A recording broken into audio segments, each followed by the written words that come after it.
కూటమి ప్రభుత్వం అధికారంలోకి వచ్చిన తర్వాత మాజీ ఎమ్మెల్యే వంగవీటి రాధాకు తాను చేసినటువంటి కృషికి గాని సరైన ప్రాధాన్యత ఇవ్వలేదు, తనకి సరైన సముచిత స్థానం లభించలేదు. ఈ మాట కూడా గత కొంతకాలంగా రాధా అనుచరులు వినిపిస్తున్నది. ఇప్పుడు సీఎం చంద్రబాబుతో మాజీ ఎమ్మెల్యే వంగవీటి రాధాకృష్ణ భేటీ అయ్యారు. రాధాని పిలిపించుకొని సీఎం చంద్రబాబు మాట్లాడినట్లుగా సమాచారం అందుతోంది. ఇక వీరిద్దరి మధ్య రాజకీయ అదేవిధంగా కుటుంబ అంశాల మీద చర్చించినట్లుగా ప్రచారం నడుస్తుంది. కూటమి కోసం ఎన్నికల సమయంలో కృషి చేసినటువంటి రాధాకృష్ణ ప్రభుత్వం ఏర్పడి ఇప్పటికి 2 ఏళ్ళు అయినప్పటికీ కూడా తనకి సముచితమైనటువంటి పదవి దక్కకపోవటం మీద ఇవ్వకపోవటం మీద కూడా తీవ్ర అసంతృప్తిలో ఉన్నట్లుగా కూడా వంగవీటి రాధా అంటే తనకంటూ తాను ఒక చరిష్మా ఏర్పాటు చేసుకోవడానికి కూడా తను కొన్ని కార్యక్రమాలు నిర్వహించడం కానీ, ఈ మధ్యలో పార్టీ మారుతారని ఊహాగానాలు కానీ ఇవన్నీ కూడా చాలా వచ్చాయి. కానీ పార్టీలో కానీ నామినేటెడ్ పదవుల్లో కానీ అతనికి అవకాశం ఇవ్వలేదు చంద్రబాబు. ఇక తాజాగా ఇప్పుడు జాతీయ రాష్ట్ర కమిటీల్లో రాధా పేరు కనిపించలేదు. ఇప్పుడు ఇదంతా ఇప్పుడు మనం చూసాము, ఆ కమిటీని ఏర్పాటు చేసిన తర్వాత ఇప్పుడు రాధాని పిలిపించుకొని చంద్రబాబు మాట్లాడటం ఇటు పార్టీలోనూ అనుచరుల్లోనూ చర్చ జరుగుతోంది. ఎందుకంటే దగ్గరికి పిలిపించుకొని మాట్లాడారు కాబట్టి రాధాకి ఒక పెద్ద బాధ్యతలే ఇవ్వబోతున్నారు అనే సందేహాలు వ్యక్తమవుతూ ఉన్నాయి. గవర్నర్ కోటాలో ఎమ్మెల్సీ సీట్ ఇచ్చే అవకాశం ఉందనే ప్రచారము జరుగుతోంది, లేదా రాజ్యసభకి నామినేటెడ్ చేసే అవకాశం ఉందంటూ ఊహాగానాలు కదులుతున్నాయి.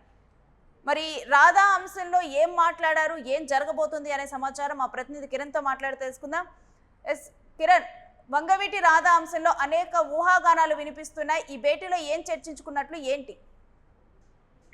రేణు, సీఎం చంద్రబాబు నాయుడు స్వయంగా వంగవీటి రాధాకృష్ణను పిలిపించుకున్నారు. మాజీ ఎమ్మెల్యే దివంగత వంగవీటి మోహన కృష్ణ కుమారుడు ఏదైతే రాధా ఉన్నారో రాధాను నేరుగా సీఎం చంద్రబాబు నాయుడు పిలిపించుకున్నారు.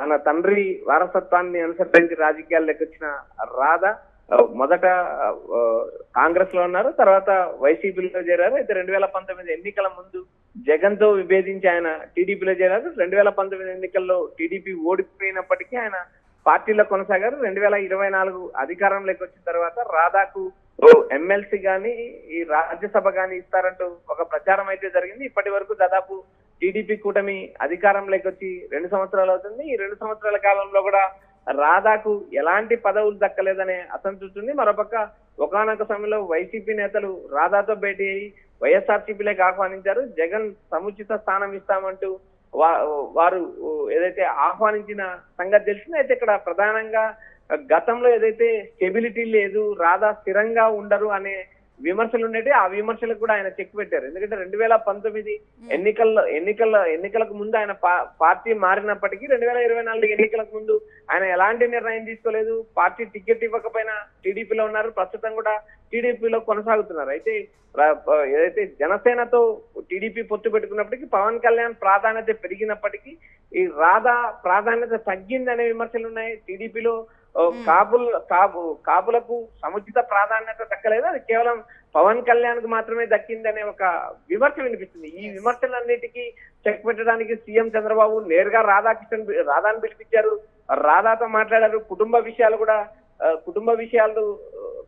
విషయాలు చర్చించినట్టు కూడా మనకు సమాచారం వినిపిస్తుంది. రాజకీయాలు, కుటుంబాంశం ఈ రెండింటి మీద సీఎం చంద్రబాబు నాయుడు ముచ్చటించినట్టు కూడా మనకు సమాచారం అవుతుంది. 2 ఏళ్ళు అయినప్పటికీ కూడా ఇంకా సముచిత స్థానం దక్కలేదనే అసంతృప్తి రాధాలో కనిపిస్తుంది. అయితే రాధా ఏదో ఒక నిర్ణయం తీసుకుంటారంటూ గతంలో ఒక ప్రచారం కూడా జరిగింది. అయితే ఆయన జక్కంపూడి సోదరులు గతంలో రాజమండ్రి పర్యటించిన రాధా జక్కంపూడి సోదరులను కాపాడుకోవాలి, జక్కంపూడి సోదరులు మీరు కాపాడితే మీకు అండగా ఉంటారు అంటూ రాధారంగా మిత్రమండలి అభిమానులకు అదేవిధంగా కాపులకు కూడా ఆయన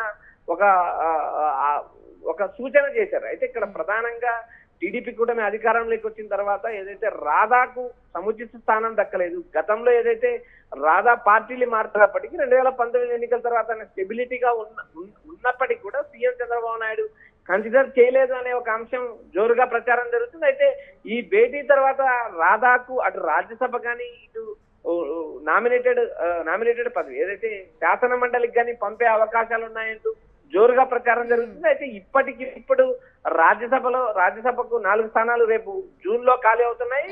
అప్పుడు ఏమైనా రాధాను రాజ్యసభకు పంపిస్తారా, లేక గవర్నర్ కోటా కానీ లేదా మరొక అవకాశం వస్తే శాసన మండలికి కానీ పంపించే అవకాశాలు ఉన్నాయని ఒక ప్రచారం అయితే నడుస్తుంది. Yes, అంటే కిరణ్ మనం ఒకసారి జరుగుతున్నటువంటి ప్రచారాన్ని కనుక పరిశీలిస్తే అంటే రాధాకి ఇటు ఎమ్మెల్సీ గవర్నర్ కోటలో ఎమ్మెల్సీ ఇవ్వటం కానీ లేకపోతే నామినేటెడ్ రాజ్యసభకు నామినేట్ చేయడం అంశాలు కానీ చూస్తే సాధ్యాలు ఏ విధంగా ఉన్నాయి మిగిలినటువంటి నాయకులు వీళ్ళతో కంపేర్ చేసినప్పుడు? రేణు, ఇక్కడ ప్రధానంగా టీడీపీ కూటమి అధికారంలోకి వచ్చిన మొదటిలోనే రాధా ఎన్విఎస్ వర్మ ఏదైతే పిఠాపురం వర్మ వీరిద్దరికీ పదవులు గ్యారెంటీ అనే ఒక చర్చ అయితే జోరుగా నడిచింది. పలుమార్లు రాజ్యసభ సభ్యులు కొంతమంది వైసీపీకి సంబంధించిన రాజ్యసభ సభ్యులు ఖాళీ చేసినప్పుడు కూడా వీరి పేర్లు ప్రచారం లేకొచ్చాయి.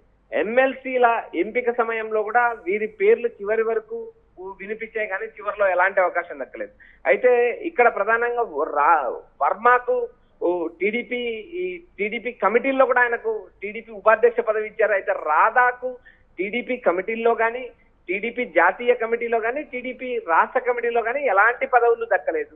మరోపక్క ఏదైతే ప్రభుత్వంలో కూడా ఎలాంటి నామినేటెడ్ పదవి దక్కలేదు. మరోపక్క రాజ్యసభ అవకాశం కానీ ఎమ్మెల్సీ అవకాశం కానీ ఇవ్వలేదు. గత ఎన్నికల్లో అటు గోదావరి జిల్లాలతో పాటు ఇటు కృష్ణా జిల్లాలో కూడా రాధా టీడీపీ కూటమి కోసం పనిచేశారు. కాపులను ఏకం చేయడంలో కూడా పవన్ కళ్యాణ్ పాత్ర ఎంత ఉందో రాధా కూడా పాత్ర అంతే ఉంది. అయితే ఇక్కడ కూటమి కట్టడంలో పవన్ కళ్యాణ్ ప్రధాన పాత్ర పోషించారు కాబట్టి రాధా ప్రాధాన్యత తగ్గిందనే విమర్శలు. అయితే ఇటు కృష్ణా గోదావరి జిల్లాలతో కానీ రాష్ట్ర వ్యాప్తంగా కాపుల ఆరాధ్య దైవం రంగా కుమారుడైన ఆ రాధా భవిష్యత్తు ఎటువైపు మలుతుందంటే ఇప్పటికే రాధాభిమానుల ఆందోళన ఉంది. మరోపక్క ఆశాకిరణ్ ఏదైతే వంగవీటి ఆశాకిరణ్ రాజకీయాల్లోకి వస్తారంటూ ఒకవైపు ప్రచారం, రాధారంగం మిత్రమండలి కోసమే తాను ప్రయత్నం చేస్తాను తప్ప ఇప్పటికిప్పుడు రాజకీయాల్లోకి వచ్చే అవకాశం లేదంటూ ఆమె ప్రకటించారు. ఇక్కడ ప్రధానంగా సీఎం చంద్రబాబు నాయుడు భేటీలో కుటుంబ విషయాలే కాదు రాజకీయ భవిష్యత్తు కూడా ఒక భరోసా వచ్చినట్టు కూడా మనకు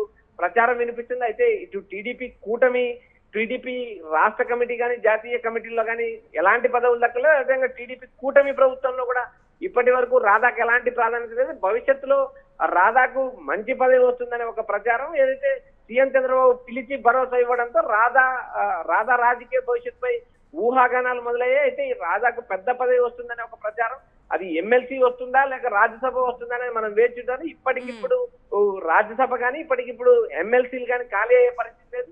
జూన్ తర్వాత 4 రాజ్యసభ స్థానాలు ఖాళీ అవుతున్నాయి. ఈ 4 రాజ్యసభ స్థానాలు ఏమైనా రాధాకు అవకాశం వస్తుందా అనే ఒక ప్రచారం అయితే ఊపందుకుంది. అయితే ఇప్పటికీ సీఎం చంద్రబాబు నాయుడు పిలిచి మాట్లాడడంతో రాధాకు ఒక పెద్ద పదవికి లైన్ క్లియర్ అయిందనే ఒక చర్చ అయితే నడుస్తుంది. Renu, right Kiran, stay with us. మీ దగ్గర నుంచి మరిన్ని డీటెయిల్స్ తీసుకుంటాం. ఇక కాపు సామాజిక వర్గంలో రాధాకంటూ కూడా ఒక అభిమానులు కానీ తనకి వంగవీటి కుటుంబానికి ఒక ప్రాధాన్యత కానీ ఇవన్నీ ఉన్నాయి. ఇటు టీడీపీ కూటమి గెలుపులో కూడా రాధా తన పాత్రను పోషించాడు. ఈ క్రమంలో ఇప్పటి వరకు కూడా రాధాకి సరైనటువంటి పదవి కానీ ఏది కూడా దక్కలేదు. ఇక రీసెంట్గానే కొన్ని పదవులను కానీ కొన్నిటిని ప్రకటించినప్పటికీ కూడా దాంట్లో కూడా రాధా పేరు లేదు. ఇక ఇప్పుడు సీఎం చంద్రబాబు పిలిపించుకొని మాట్లాడటంతో కూడా రాధాకి ఒక పెద్ద పదవే దక్కబోతోంది. ఈ జూన్ తర్వాత అయితే తనకి ఏ పదవి దక్కబోతుంది అనే అంశం మీద అయితే ఒక క్లారిటీ రాబోతోంది.